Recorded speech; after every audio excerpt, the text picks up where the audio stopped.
Brock Lesnar के धमाकेदार match का ऐलान, जॉन सीना को मिली धमकी और मेन इवेंट में सुपरस्टार्स ने चैंपियन बनकर रचा इतिहास। जो हुआ था आज के मंडे नाइट रॉ के एपिसोड में, और उनमें से काफी सारी चीजें हमारी वीडियो की प्रेडिक्शन के अकॉर्डिंग ही हुई थी, जिनमें हमको लोगन पॉल का रॉ में नजर आना दिखाई दिया। भले ही फोन के जरिए आए, लेकिन वो रॉ में आए। और सेकंड प्रेडिक्शन, कोडी रोड्स का मैच हमको इस रॉ में देखने को मिला। और मेन जो प्रेडिक्शन मैंने की थी वो ये थी कि लीटा और Becky Lynch women's tag team titles को जीत भी सकती हैं, जो हमारी वीडियो के अकॉर्डिंग आज की मंडे नाइट रॉ में देखने को भी मिला। आज की वीडियो शुरू करने से पहले अगर आप लोगों ने अब तक मेरे चैनल को सब्सक्राइब नहीं किया तो जाकर प्लीज रेसलिंग टॉकर को सब्सक्राइब कर दीजिएगा। जिन्होंने पुरानी वीडियो रॉ की प्रेडिक्शन नहीं देखी है, जो मैंने कल अपलोड की थी, उसको जाकर भी देख लीजिएगा। तो चलिए वीडियो को शुरू करते हैं। सबसे पहले दोस्तों, रॉ में हमको द ब्लड लाइन का सेगमेंट देखने को मिला, जिसमें जिमी ऊसो ने प्रोमो कट करके बताया कि सभी को लगता है कि द ब्लड लाइन में दरार है, लेकिन वो एक फैमिली है। जिमी ने यह बताया कि केविन और सैमी दोनों ही ब्लड लाइन के सामने हार गए थे। उन्होंने कोडी रोड्स को लेकर भी बात की और उन्होंने फैन से सवाल किया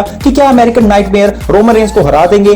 फैंस ने हाँ बोला और ऊसो उसे सुनकर हंसने लगे। उन्होंने बताया कि स्मैकडाउन के अगले एपिसोड में रोमन रेंस भी आने वाले हैं। खैर, जिमी रो और स्मैकडाउन रोस्टर के मेंबर्स को लड़ने के लिए चैलेंज कर ही रहे थे। इतनी देर में स्ट्रीट प्रॉफिट्स ने एंट्री की और उन्होंने सोलो और जिमी की बेइज्जती की। बाद में जे ऊसो को WWE 2K23 रेटिंग्स और ब्लड लाइन के साथ अनबन का मजाक भी बनाया। जिमी इससे खुश नजर नहीं आए। स्ट्रीट प्रॉफिट्स ने सोलो और जिमी पर हमला कर दिया और उन्होंने रोमन रेंस के भाइयों को रिंग के बाहर कर दिया। इसके बाद हमें इन दोनों टीम्स में एक टैग टीम मैच देखने को मिला, जो मैच काफी धमाकेदार रहा। मैच के रिजल्ट में सीधा चले जाते हैं, जिसमें सोलो ने जिमी से टैग लिया और फिर स्ट्रीट प्रॉफिट्स की बुरी हालत की। उन्होंने एंजेलो पर अपना फिनिशर लगाया और फिर पिन करके विक्ट्री को हासिल कर लिया।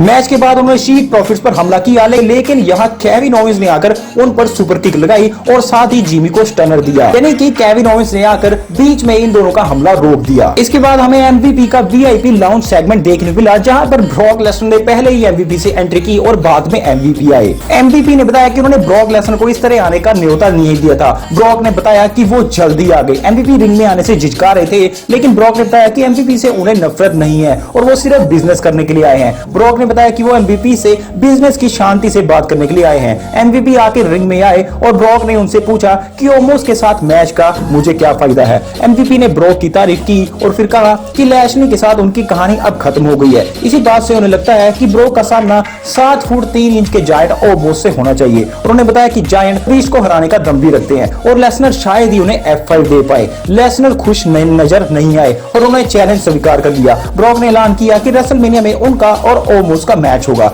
एमवीपी ने सेलिब्रेट करने की बात की। ब्रॉक ने अपने पास से ड्रिंक निकाली और इसे पिया। उन्होंने एमवीपी को भी दिया, लेकिन उन्होंने इसे गलती से ब्रॉक पर थूक दिया और ब्रॉक ने अपना कोई भी रिस्पॉन्स नहीं दिया, लेकिन बाद में उन्होंने एमवीपी पर खतरनाक F5 लगा दिया। बैक स्टेज में लीटा और बेकी लिंच का इंटरव्यू दिखता है। इसी बीच उन्होंने वीमेंस टैग टीम चैंपियंस बनने की बात कही। बेकी ने बताया कि लीटा के साथ चैंपियन बनना उनके लिए एक बहुत ही गर्व की बात होगी। पहला मैच हमें Cody Rhodes versus Chad cable के बीच में देखने को मिलता है, जो मेरी पिछली रॉ की प्रेडिक्शन में भी मैंने बताया था कि कोडी रोड्स का इस मंडे नाइट रॉ में मैच हमको देखने को मिल सकता है, जो कि हमें दिखा। इस मैच में रिंग साइड पर ओटिस और कोडी रोड्स का काफी जबरदस्त मोमेंट्स भी हमको देखने को मिला। बाद में रोड्स ने ओटिस के अटैक को काउंटर किया। रिंग में आकर उन्होंने केबल पर कोडी कटर लगाया और फिर क्रॉस वर्ड्स मूव देकर पिन कर दिया। मैच के बाद कोडी रोड्स ने माइक लिया और बताया कि 33 दिन रेसलमेनिया को बचे हैं और अभी तक उनका रोमन से आमना सामना नहीं हुआ। उन्होंने बताया कि रोमन रेंस स्मैकडाउन में मौजूद रहेंगे और वो भी वहां आने वाले हैं। इसे देखकर साफ जाहिर हो जाता है कि कोडी रोड्स भी शायद इस बार स्मैकडाउन में रोमन रेंस की सेगमेंट में इंटरफेयर कर सकते हैं। बैक स्टेज बैरन कॉर्बिन का इंटरव्यू हो ही रहा था। वायलेंस एक्सेस ने तुरंत इसे रोका और केविन ओवेंस की बातचीत की। उन्होंने बताया कि अभी द ब्लड लाइन से बदला लेना बाकी है। जजमेंट डे का सेगमेंट भी हमको देखने को मिला, जहां पर रिया रिप्ले ने शॉर्लेट फ्लेयर को चेतावनी दी और डोमिनिक ने अपने पिता रे के बारे में भी बात की। उन्होंने बताया कि स्मैकडाउन के अगले एपिसोड में वो फिर से नजर आएंगे। फिन बैलर ने एज को रेसलमेनिया 39 के मैच के लिए भी चैलेंज कर दिया। तो दोस्तों, ये भी हमारी पिछली रॉ के प्रेडिक्शंस के अकॉर्डिंग इस बार भी हमको रेसलमेनिया के काफी सारे मैचेस की बुकिंग देखने को मिल रही है। जिन लोगों ने वो वीडियो नहीं देखी है रॉ की प्रेडिक्शन, वो मेरी वीडियो को अभी जाकर देख सकते हो। इसके बाद बैक स्टेज ओटिस की मुलाकात मैक्सिमम मेन मॉडल से हुई। मैक्सिमम ड्रूपी ने उन्हें ऑफर को स्वीकार करने के बारे में पूछा और बाद में कॉन्टेस्ट के बारे में बात की। ओटिस एडम पियर्स के पास इसे ऑफिशियल्स कराने गए। इसके बाद हमको ओस्का का कॉर्मेला के साथ सिंगल 1-on-1 मैच देखने को मिलता है। मैच के रिजल्ट के बारे में आते हैं, जहां पर ओस्का ने कार्मेला पर अपना सबमिशन लगाया और इस पर उन्होंने टैप आउट किया। ओस्का ने माइक लेकर बियांका बिलियर को बुलाया और बियांका ने आकर ओस्का के साथ अपने मैच को लेकर बात की और इसी बीच कार्मेला ने आकर ओस्का को बिलियर पर धक्का दे दिया और वो वहां से चली गई, जिसके बाद ये सेगमेंट यहीं पर खत्म हो जाता है।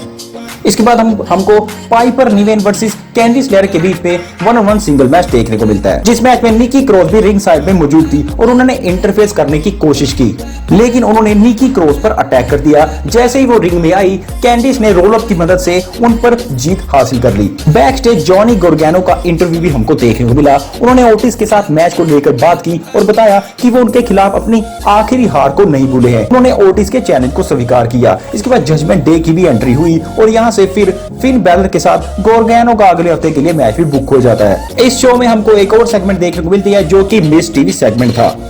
इस सेगमेंट में द मिज ने अपनी और मरीज की सालगिरह के बारे में बात की। उन्होंने मरीज की तारीफ की और बाद में उन्होंने ऐलान किया कि वो रेसलमेनिया 39 के होस्ट भी वही बनेंगे। उन्होंने बताया कि वो ये काम करने के लिए सबसे अच्छे खिलाड़ी हैं। उन्होंने बताया कि लोगन पॉल इस शो के लिए अच्छे होस्ट नहीं रहेंगे, क्योंकि ये यूट्यूब नहीं है बल्कि हॉलीवुड वाली रेसलमेनिया है। उन्होंने सभी मैचों को हाइप किया और फिर सेथ रॉलिंस की एंट्री यहाँ पर होती है। सेथ ने बताया कि वो मिज का मोमेंट खराब नहीं करने आए हैं। मिज ने सेथ द्वारा लगातार 2 हफ्तों से हो रहे हमले को लेकर बात की और सेथ ने अपनी बात रखी। फिर मिज का भी मजाक बनाया, साथ ही वो लोगन पॉल के बारे में भी चर्चा करने लगे। रॉलिंस ने मिज को उन्हें कॉल करने के लिए कहा, लेकिन मिज ने मना कर दिया और फिर वो उनकी बेइज्जती करने लग जाते हैं। सेथ रॉलिंस ने उन पर सुपर किक लगाई और फिर उनका फोन लिया। उन्होंने लोगन पॉल को कॉल किया। रॉलिंस ने लोगन के साथ वीडियो कॉल पर जैक पॉल की हार का मजाक भी बनाया और फिर लोगन को अगले हफ्ते कन्फ्रंट करने के लिए बुलाया। साथ ही उन्होंने मिज पर भी स्टॉम्प लगाया। तो इस सेगमेंट में लोगन पॉल को भी हमको थोड़ी सी झलक देखने को मिली, जैसा कि मैंने रॉ की वीडियो में बताया था अपनी कि प्रेडिक्शन में क्या कुछ हो सकता है। इसके बाद बैक स्टेज डैमेज कंट्रोल का इंटरव्यू हुआ। बेरी ने बेकी लिंच और लीटा की हार का दावा किया। ऑस्टिन थ्योरी भी आए। उन्होंने बताया कि वो काफी मेहनत कर रहे हैं, लेकिन हर कोई जॉन सीना के बारे में ही बात कर रहा है। उन्होंने एज के खिलाफ अपनी बड़ी जीत को लेकर चर्चा की और बताया कि अगले हफ्ते वो जॉन सीना को भी कन्फ्रंट करेंगे। थ्योरी ने जॉन सीना को दे डाली धमकी। इसके बाद बॉबी लैशली और एलायंस के बीच में भी हमको मैच देखने को मिला।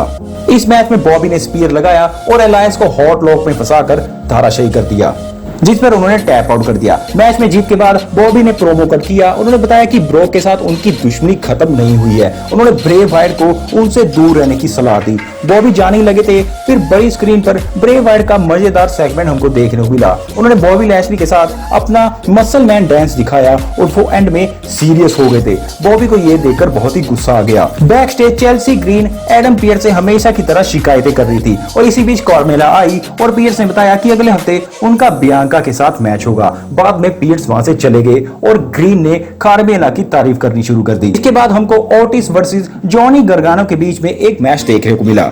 ओटिस के साथ रिंग साइड पर मैक्सिमम मेल मॉडल्स भी आए हुए थे। इस मैच में डेक्स्टर लूमिस ने आकर मासे पर हमला किया और गार्गोनो ने मानसूर पर किक लगाई। उन्होंने ओटिस को रिंग साइड पर डीटी दिया और फिर रिंग में वन फाइनल बीट लगाकर पिन कर दिया। फाइनली मेन इवेंट के बारे में बात करते हैं, जहां पर डैमेज कंट्रोल का बेकी लिंच और लीटा के साथ वीमेंस टैग टीम चैंपियनशिप देखने को मिला। मैच के बीचों बीच में ही ट्रिश स्ट्रैटस की यहाँ पर हमको वापसी देखने को मिली और उन्होंने आकर बेली पर अटैक किया। लीटा ने यहाँ पर टैग लिया और फिर उन्होंने अपना क्रिश्मा दिखाया। उन्होंने ईओ पर ट्विस्ट ऑफ फेट लगाया और ट्रिश ने बेली को इंटरफेयर करने से रोका। बेकी ने डकोटा को एप्रन पर आर्म बार दिया और यहाँ पर लीटा ने टॉप रोप से स्काई पर लीटा शॉर्ट मूव लगाया और फिर पिन करके बड़ी विक्ट्री हासिल कर ली। यहाँ पर बेकी और लीटा ने चैंपियन बनकर एक नया इतिहास रच दिया, जो कि मैंने अपनी पिछली वीडियो में बताया था कि बेकी और लीटा नई वुमेन्स टैग टीम चैंपियन बन सकती है, जो कि हमको इस मंडे नाइट रॉ में देखने को मिला। और अब दोस्तों, आपको मेरी ये छोटी सी हाइलाइट्स रॉ की पसंद आई होगी और अगर पसंद आती है तो वीडियो को लाइक और चैनल पर पहली बार आए हो तो चैनल को सब्सक्राइब करके रेसलिंग टॉकर को सपोर्ट जरूर कीजिएगा। तब तक के लिए मैं मिलता हूं आपको अगली वीडियो में।